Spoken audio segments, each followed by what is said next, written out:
Hi, I'm Nancy Andrews along with Bonnie Stewart for This Week at the Capitol. Bonnie, we had 500 business people come out for Connecticut Business Day. What did they learn? What did they hear? What did they see? They saw a very successful day at the Capitol. Between CBIA, the chambers, and other business associations that got involved, we were able to have 500 businesses show up, as you pointed out. And they were able to speak with their legislators about important issues such as spending and taxes, environment and energy, how much it costs to employ somebody in Connecticut, and issues of importance to small businesses. They were able to hear from the governor and the Republican leaders, and again, hit on issues of importance to their companies. It just shows you how concerned people are with what's happening in Hartford and the impact it has on jobs and individuals. So a great day, and we appreciate everyone's efforts and the fact that we had so many businesses and legislators as well as the governor participate in the day. Okay, and we had a lot of business activity going on this week as well, including movement on the unemployment front.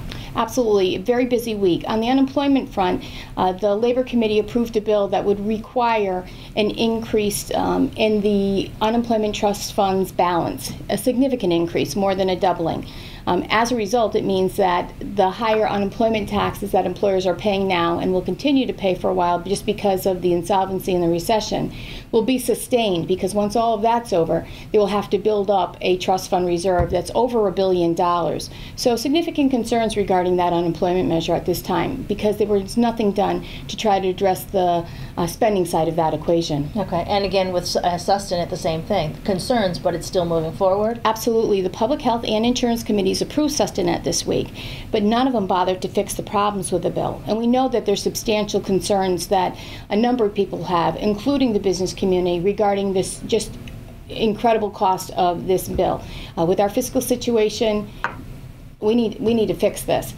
So that bill continues to move through the legislature, and hopefully somebody will do something to try to address the enormous problems with that measure. Okay, how about on the environmental front? On the environment front, we had great news. The Commerce Committee's done a lot to try to address the issues that face businesses where brownfields are concerned. They've got a great bill out there this year. They have heard it this past week in the Commerce Committee. It needs a few fixes, but it's moving forward, and we hope to get those fixes taken care of and have a great bill at the end of the session. And how about education? In education, there was a hearing on the governor's proposal to create an early childhood education department, and that was well received as well. And what can we look forward to for next week? Next week there'll be a number of additional hearings and some real concerns for businesses. In particular, there's an energy bill being heard by the Energy Committee that it tries to do everything for everybody, and in the end would increase energy costs by millions of dollars. So we've got significant concerns regarding that measure. There is a piece in there or two that might be positive, but right now the negatives definitely outweigh the positives. So that's a big concern.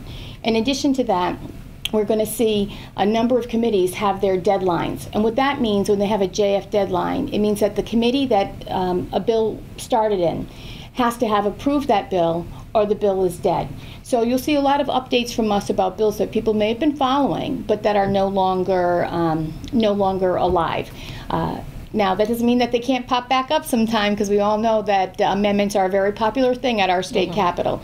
But it means that we'll start to narrow down the huge bucket of bills that we're working on now, and be able to focus a little bit more on trying to improve those that are out there, or get rid of some of the additional bad measures that still linger on. Okay, and how about there was something with the electric generation tax? Oh yes, excellent point. Thank you for raising that.